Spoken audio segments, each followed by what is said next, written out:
My name is Kyle Roberts, and I am the Executive Director of the Congregational Library and Archives. And welcome to one of our favorite events of the winter season, Acquisitions Afternoon. And our special guest this year is Dr. Phil Mead, who's going to talk about uncovering treasures from early America. To begin, I'd like to acknowledge that the Congregational Library and Archive resides in what is now known as Boston, which is in the place of the Blue Hills, the homeland of the Massachusetts people, whose relationships and connections with the land continue to this day and into the future. Now, for those of you who might be joining us for the first time, the Congregational Library and Archives is an independent research library. Established in 1853, CLA's mission is to foster a deeper understanding of the spiritual, intellectual, cultural, and civic dimensions of the congregational story and its ongoing relevance in the 21st century. We do this through free access to our research library of 225,000 books, pamphlets, periodicals, and manuscripts, as well as our digital archive, which has more than 130,000 images, many drawn from our New England's Hidden Histories project. Throughout the year, we like to offer educational programs and research fellowships for students, scholars, churches, really anyone who's interested in Congregationalism's influence on the American story. I do hope that you will check out our website, congregationallibrary.org, to learn more about what we do and for more upcoming events. So with that, enough for me, and let's turn it over to Heather. Thank you, Kyle. Now it is my pleasure to welcome Dr. Philip Mead as our guest speaker for our third annual Acquisitions Afternoon. Dr. Mead is the owner of Mead Americana, an antiques and ephemera business specializing in colonial and revolutionary American militaria, books, paper, and personal objects. He holds a PhD in early American history from Harvard University. Before starting his business, Mead served as chief historian and curator of the Museum of the American Revolution in Philadelphia from 2011 through 2024. While there, he shaped the new museum's award-winning galleries and collections. He is lead guest curator of MoRA's 2025 to 2027 flagship exhibition entitled Declarations Journey, launched for the United States 250th celebration. In addition, he is the co-author of Among His Troops, Washington's War Tent in a Newly Discovered Watercolor, and, with Benjamin Lincoln Jr., Essays by the Free Republican, 1784 to 1786. Now, without further ado, Dr. Philip Mead. Thank you, Heather. And thank you, Kyle. Thank you so much for the invitation. It's a real pleasure to be here, especially because I get to talk about one of my favorite topics, and that is collecting Revolutionary period material, something I've done for institutions and for myself and now for my business and customers. And when Kyle reached out to me, I thought about, what would be appropriate as a focus of this basically 20 minutes we have for my discussion. And I thought, really squarely in the center of both my academic and my collecting and museum interests have been two themes. One is what motivates people for revolution and for military service, particularly in the 18th century, and what were their sort of intellectual lives like? What were their curiosities? What were their pursuits that both motivated their service and their contributions to the formation of the United States in the case of the Revolution, and also served as welcome distractions while in camp or doing that often hard service? So my dissertation as a graduate student focused on diaries of revolutionary soldiers. And one of the things that I frequently noticed was their reading material that they referenced in their diaries. And they're having conversations with books, and also books serving as articles of trade and value for the mobile life of soldiers, where currency through most of the revolution was of limited value. Hard goods that could be carried were objects of exchange that could gain you medical treatment, better housing, some rum, some food. Somebody else might serve guard duty for you, any number of things. But they also were useful objects in and of themselves as entertainment and instruction. And for very devout, godly soldiers, like many of the troops in the Revolutionary War. They served as a sort of surrogate ministry, religious books. It was often the case that while there was a chaplaincy in the Continental Army, the chaplains were not available. And this was a particular challenge on Sabbath days where troops felt they were inadvertently or against their own control Sabbath breaking. So, for example, I found that Harvey's Meditations Among the Tombs and Gardens, which was published numerous times in the 18th century and was an instruction manual for how travelers were to experience spirituality in the absence of a proper minister, got referenced many, many times in soldier diaries. And I have found a few examples. I missed it, but Henry Knox's copy, The General of Artillery, was available a few years ago. I wanted to in my collecting, I've found and I've pursued books inscribed by soldiers in the Revolution. And I think they serve as a kind of index of the variety of uh, interests and of books that were available in camp. So I just want to quickly run through a few examples. And rather than a PowerPoint, I thought I'd show you the physical objects because it's more fun and, just more unusual these days. So we'll start with this one. This I found at a Paper Mania show in Hartford in 2007. And Bob Seymour had this, if there's any collectors who remember this. It was an unassuming copy of Buccaneers of America, published in Glasgow in 1773. Not a particularly rare or valuable book, but tipped out of it, sitting in the case, Bob had written a little bookmark that just said Ticonderoga. So I asked to see it, and inside was this amazing notation that says Epaphras Loomis and Elijah Loomis, their book bought at Ticonderoga, 13th day of July, 1775, with the amount of York money that they spent on it. Now, these two men were older and younger brothers. They were in Benedict Arnold's troops at Ticonderoga at the time. And one of the things I love about this is that it's both entertainment and perhaps a little bit of an instruction manual. It's a book about pirates and what these soldiers were about to do after having taken Ticonderoga in May was to sail up and down the lakes trying to capture British shipping quite illegally because there was still not a declaration of independence. So this was essentially, in a way, a pirate army. Something a little closer to home for the Congregational Library, perhaps, is this book of Psalms. You can see the title page, and I'll explain the silver plaque on it. This is a book of Watts Psalms, the Psalms of David, published in Boston.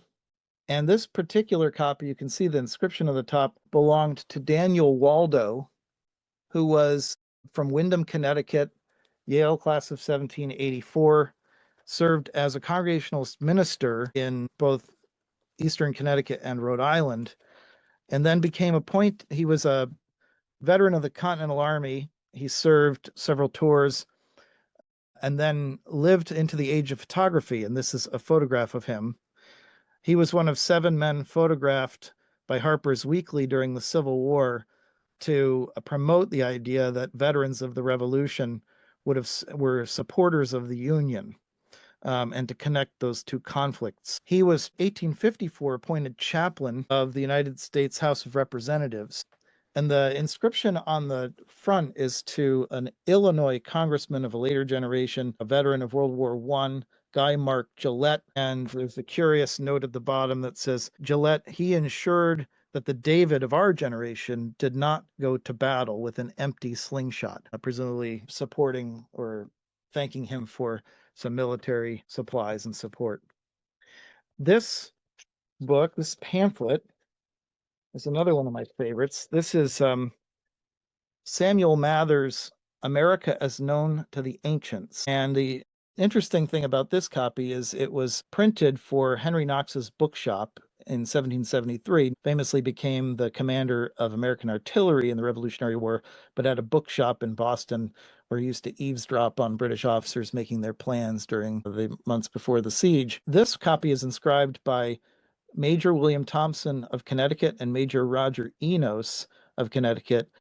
Enos was about to embark on the expedition through Maine to Quebec with Benedict Arnold in 1775. And I believe he probably bought this at this time. The wonderful thing about it is Mather was trying to make the argument that various European and Old World African and even Asian settlers had arrived in America and were the descendants of many of the native people here. And so it's kind of used Maine as an example of a place where they may have settled. And so I like to think these two guys, considering their move through Maine, wanted to study that before their travels. This is another interesting example of what was on soldiers' minds. Here's a very original binding. You can see how worn these books are that are carried by soldiers. This is a book about Oliver Cromwell that belonged to James Carr, who was a Rhode Island soldier, and he's writing in December 1782 at Fort Liberty, which was in Bristol, Rhode Island. So he's 1782. They're worried about what happens next. And what happened in the last Anglo World Revolution was a dictator rose up in the form of Oliver Cromwell. So he may be thinking about that problem and looking at this as a reference point. This is a pocket Bible. You can see what a pocket Bible looked like in the 18th century, not easy to carry in a pocket, but you'd carry it in a knapsack or something. This is a Glasgow 1768 Old and New Testament, but this one has an inscription on the back of the New Testament title page, often a place where family records and other things will be kept, from Garrett Wyckoff, who says he was taken prisoner, and he says on it, Garrett Wyckoff is my name, America is my nation, Freehold, which is New Jersey, is my dwelling place, and I hope Christ will be my salvation. Garrett Wyckoff, his book, 1779, after his annotation of his captivity. Then one of my favorite diarists, not the least of which because he frequently talked about his reading material, was a man named Henry Sewell, and he owned this first edition of Baron von Steuben's regulations for the Continental Army. And Sewell shared he inscribed it in the corner there. Sewell shared his reading material with his sergeant, a man named Elijah Gale, whose diary was published in 1918 as Diary of a Doughboy in an American periodical. And the complete version of that diary is, I don't know where it is, but it's photostated in the collections of the New York Historical Society. And Sewell's diary is at the Massachusetts Historical Society. And they're from 1780 to 82 sharing novels, epistolary novels, which are on the rise, as we know, in the late 18th century. And they're critiquing whether Richardson has accurately depicted his female characters' freedoms of the will and limits of the will. And that's a particularly interesting. Henry Sewell was he was a Congregationalist. He was a soldier from 1776 to 1783. He rose from private to captain in the Massachusetts line. After the war, he became an abolitionist, which he was through his life. He died in the 1850s. He was an anti-Mason. I don't have strong feelings about Masonic orders, but certainly anti-slavery and revolutionary service were things I admired. I went to my advisor, Laurel Ulrich, to talk about what a great guy I thought Henry Sewell was based on his early diaries. And I had not made the connection that he was the nemesis of Martha Ballard in Ulrich's book, Midwife's Tale, where he was always opposing basically women's rights in Maine. And Professor Ulrich said to me, well, I said, boy, he was on the right side of everything. And she said, well, he did lock his daughter in their attic when she became a Seventh-day Adventist for 6 weeks. And I thought, well, okay, I need to look into him a little bit more. Books were traded, as I mentioned, as means of gaining medical attention. This is an example. This book, which is a medical treatise, English medical treatise from 1757, which includes, among other things, instructions on how to get better from gunshot wounds. This is a fascinating, very light inscription at this point, captured at Yorktown in Virginia.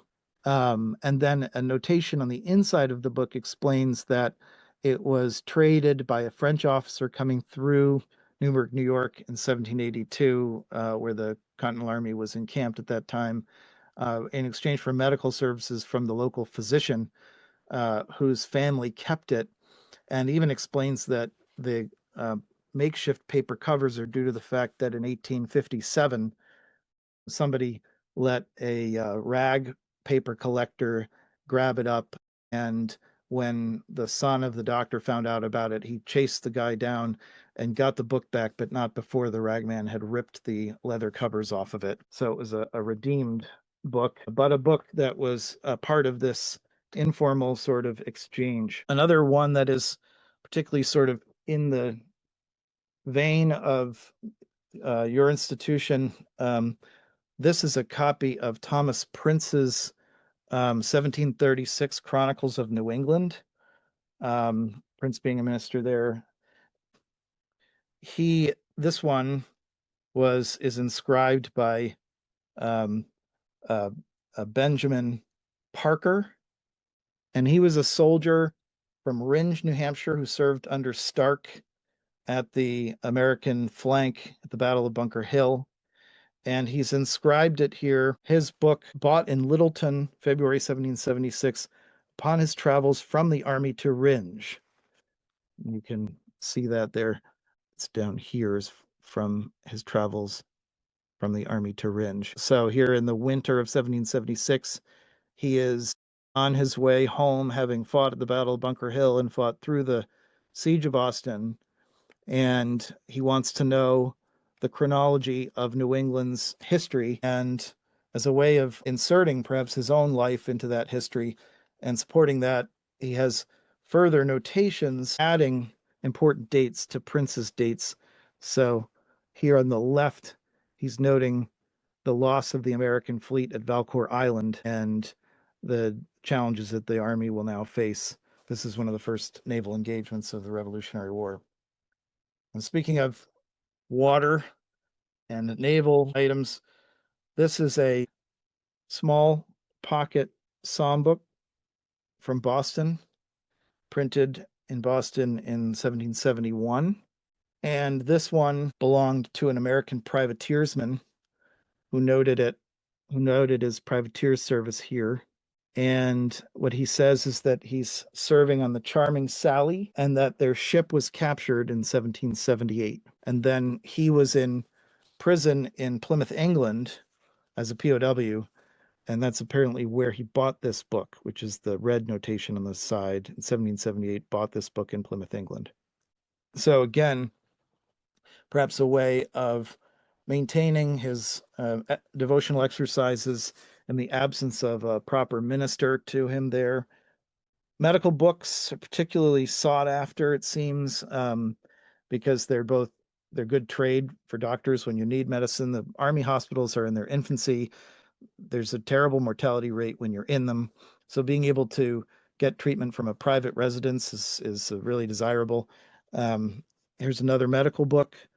This one is interesting because it actually belonged to the new compendious dispensary from His Royal Highness the Duke of York, belonged to John Jones, who was an important doctor in Philadelphia and the author of a book on medicine that was directed to the army, but also belonged to Benjamin Porter, who was a soldier in the 10th Massachusetts Regiment, as he notes here.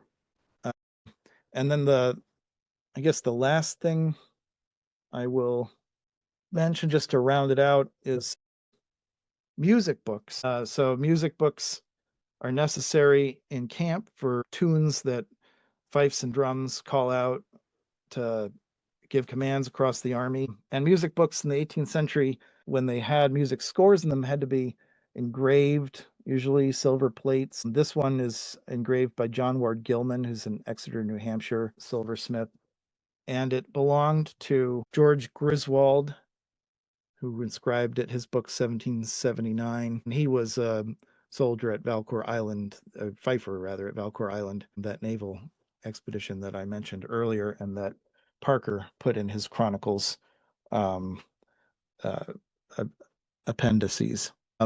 So with that, I will open it up to questions, and I'd love to talk about any of these items, or if you want to know where they came from or how you find things like that, I'm happy to talk about that too. Well, thanks so much, Phil. So when did you start, and when did you know that American Revolution material, Revoluciana, I don't know what we call it, was the area that was going to be your kind of collecting and dealing focus. I don't know. I mean, it's so long ago that it's in hazy memory. I When I was 6, I had a babysitter who my both my parents worked. She lived in a federal period house in Connecticut. I grew up in Simsbury, Connecticut, and there was a colonial house right next door. And I used to lead the other kids on expeditions around the yard trying to find old rusty nails and things like that. So I count that sort of as the beginning of my search. And I think that it was I grew up in a fairly modern 70s development. It was, the colonial past was on the edge. It was something that was aspirational. It wasn't right in my yard, but it was nearby enough to be accessible. And I think that's sort of described my life since then. Well, you live actually in a colonial era house now, right? So Right. you've achieved, and you're clearly surrounding yourself with these things. So great questions here. One person asks, what generally were the ranks of the men whose colonial Revolutionary War diaries you have seen and read? It's a great question. My dissertation included an appendix that I of the diaries that I counted in the study formally, which was 169. But there were many more that I've discovered since and that I knew of then, but I had to draw the line somewhere to finish. And of those, if memory serves, I think about something like 79 were enlisted and the rest were officers. And I tried to focus on the lower ranks because I was, you know, part of the purpose of looking at diaries is to explore the lives of people who didn't have large letter collections survive, but to see their understandings of things move and change over time. So an individual letter might exist from a soldier, but you're catching him at one instance, whereas a diary, usually by definition, you've got at least several days, but often years, where you can track how their ideas about the nation they're fighting for are shifting. Great. A question probably on a lot of our minds from Gene Murchison. So how did you acquire all of these books? Well, just searching and searching. So you go to book fairs, you go to antique fairs, eBay, auctions. You develop relationships with reliable dealers. So, I mean, the Ticonderoga book I mentioned, I got from Bob Seymour. The last book I mentioned, the music book, I traded labor as a graduate student from a dealer in antique dealer in New Hampshire. I had many of these are from other dealers who knew I was looking for this sort of thing. The Yorktown book, I actually traded a sword for that from a Wow. antiquarian arms dealer who knew it was interesting, but it wasn't really his bag. The medical book that was scribed by the 10th Massachusetts soldier came out of Pook and Pook auctions Mhm. not long ago. Um, the book with the metal plate that belonged to Daniel Waldo and the photograph of him, they came from a dealer here in Pennsylvania who I had befriended actually because one of my dissertation um, focuses, or one of my, and probably my person I thought I would write my whole dissertation about it first was a guy named Joseph Martin, and he wrote a memoir that he published in 1830, which is a delightful narrative of an enlisted soldier's viewpoint. And there was a Brunk auction that sold a number of his manuscripts, which I underbid while I was a graduate student, and I had no idea how I was going to figure out how to pay for that, but I had to have it. I didn't get them, and then I was um, giving a lecture on Martin at the chapel at Valley Forge 2 months later, and this young guy, I had gotten permission from Brunk to put up a slide of some of the manuscripts, and I put whereabouts unknown, and this young guy in the crowd started laughing, and he introduced himself as having bought them, and so we became fast friends, as you can imagine.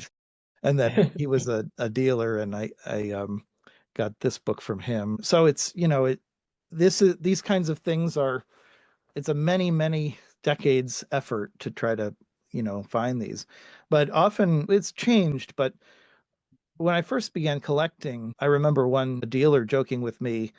He said, well, being the inscribed, does that make them more or less valuable? And a lot of dealers didn't have any respect for books in this condition. For me, that's part of their history, and I love that. So they were more available back then. And that ties so nicely into a comment from Gloria Marceau, who says, "Thanks for showing the actual books in this presentation.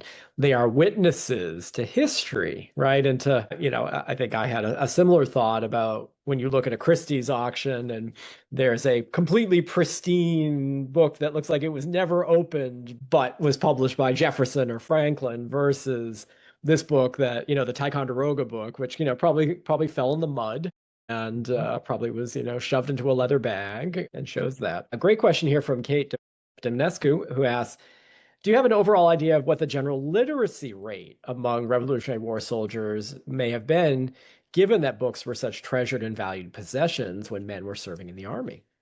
It's a great question. There's been a lot of work on literacy in early America, and the literacy rates, the easiest way historians have found to track basic literacy is witnessing of wills, which occurred, which in communities and often included members of the family, regardless of gender, sometimes even race. And so, based on that, the literacy rate um, of white men in New England was approximately 90%, and women was approximately 75%. Um, it, people who, men and women of color, had less access to public funded education, and so the literacy rates in those communities is lower. And in fact, one of the ways that I often was able to identify documents, both for the museum and for others, as soldiers of color was by them signing with an X or with a mark. Interestingly, the war was an opportunity for education for many young men. And one soldier I noticed in the paperwork that survives for him, Gad Asher, who was a freeman of color of African descent, he began the war signing with an X, and he concluded the war signing Gad Asher. And he became an abolitionist in his own right. And so these, and in soldiers writing long, and in their diaries, writing long lists of words, and they're just practicing spelling and vocabulary. And so uh, this is an incubator for education. That's fantastic. And what a wonderful example of how having the survival of those books provides the evidence to understand that, right? That it may not be written down anyplace else, right? Right. They had Yeah. that opportunity. Rick Taylor asks, are you aware of any revolutionary soldiers using publications in other languages? Are there any German, French, Spanish, or even indigenous language books that come into soldiers' hands or go out of soldiers' hands? Yeah, actually, I have one in the other room, a Spanish language book about Western territory that belonged to a quote unquote spy in Virginia. A spy in that period often just meant somebody who was scouting. But this was, he was probably in contact with Spanish speakers in various trades on the Appalachian frontier, and so could read it. And then he was using those descriptions to improve his scouting work. Um, Certainly, there are courses in the Continental Army in Pennsylvania. There's a regiment called the German Regiment, which is um, almost entirely made up of German speakers. And the Declaration of Independence was, as we display in the exhibit I just finished at the museum, was published in German in its first week of publication in Philadelphia. 75,000 of the inhabitants of Pennsylvania in 1776 were native German speakers, were primarily German speakers. And so, yeah, famously, there's something called the Gunwad Bible, which was published by Christopher Sauer in Germantown before the Revolution. English language Bibles were not allowed to be printed in America under the Crown. That was a protected market. But other language Bibles could be. So German language Bibles were printed in Pennsylvania. And of course, the Eliot Indian Bible, published in Massachusetts in the 17th century, the first American Bible, and published in Nipmuc. And So, but the Gunwad Bible is known as that supposedly because it was used as wadding in guns. That may be apocryphal. The Psalms of David almost certainly were used at the Battle of Springfield, getting off the topic of language, but just relevant to this discussion. There was a Presbyterian minister named James Caldwell who had the keys to the church in Springfield. And as the Americans were being overrun and were out of cartridges and only had loose powder, so they didn't have wadding for their guns. He got the psalm books from the church and started distributing them and shouting, "Give them Watts, boys." But yes, there are other language, and in diaries, another one of my favorite diaries is that of John Harper Hawkins of the Canadian Regiment. Canadian Regiment is a mixed regiment of German, French, English speakers, etc.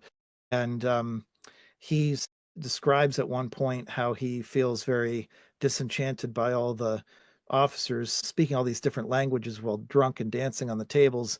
And he himself was a former printer, and so he knew Latin, and he would often use Latin to code in his own accounts when he was remiss in one of his duties and needed to get back to it, but didn't want anybody to figure that out, by casually glancing at his books.